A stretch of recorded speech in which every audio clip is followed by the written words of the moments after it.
Hello दोस्तों, हम पढ़ रहे थे भक्ति काल। भक्ति काल में हम 15वें प्रश्न तक पढ़ चुके थे। ये देखिए आपका अब अगला क्वेश्चन है, गोरख जगायो जो भक्ति भगायो लोग, पंक्ति किस कवि की है? तो ये पंक्ति है आपकी तुलसीदास की। द्वैतवाद के संस्थापक थे, तो द्वैतवाद के संस्थापक थे मध्वाचार्य। अद्वैतवाद के संस्थापक थे शंकराचार्य। कबीर तथा अन्य निर्गुण पंथी संतों के द्वारा अंत साधना में रागात्मिकता, भक्ति और ज्ञान का योग तो हुआ, पर कर्म की दिशा वही रही जो नाथ पंथियों के यहाँ थी। ये पंक्तियाँ किसकी हैं? तो ये पंक्तियाँ हैं रामचंद्र शुक्ल की।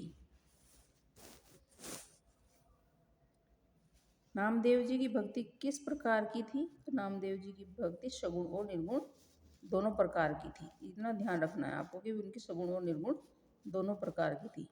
अहिंसावाद और प्रपत्तिवाद किस संप्रदाय की देन है?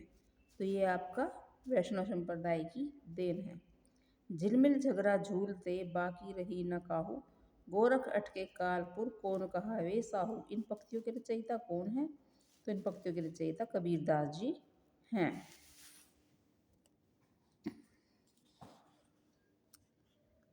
अजगर करे न चाकरी, पंछी करे न काम, दास मलूका कह गए सबके दाता राम। ये पंक्तियाँ किसकी है? तो दास मलूका। मलूका कौन है? मलूक दास। तो ये मलूक दास की पंक्तियाँ हैं।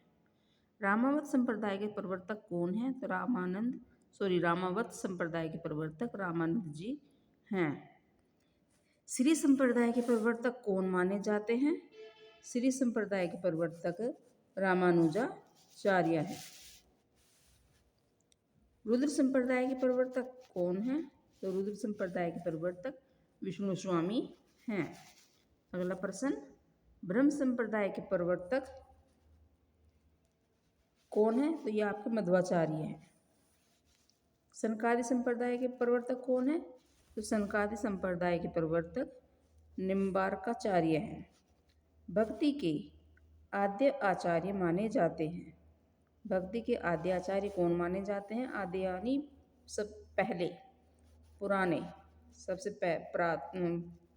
प्राचीन काल के या पहले। तो ये रामानुजाचार्य हैं। रामानंद के शिष्यों की संख्या कितनी मानी जाती है? तो रामानंद के शिष्यों की संख्या 12 मानी जाती है। Okay, thanks.